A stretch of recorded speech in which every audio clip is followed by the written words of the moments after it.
Hello everybody and welcome for a new 3D video. This video is about a 3D printed game that I made from the beginning. It's inspired by the game, it's Caravan, I think, on Steam. It's a really nice game, and this is a part of the mini game in the game, but it's completely different from the original one, so I consider this as my idea.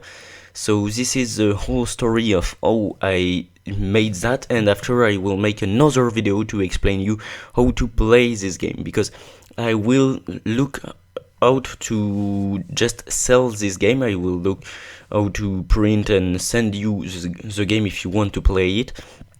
It's actually very simple and very, I think I like it.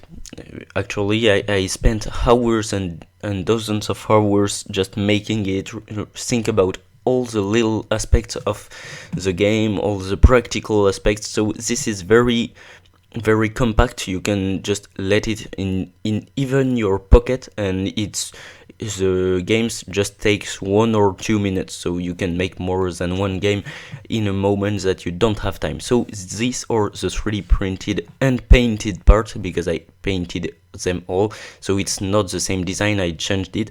So you can leave a like, subscribe, comment, do whatever you want. If you want to see the other episode, it will be in 1 week. So thank you for watching and enjoy the beautiful colors of my paint.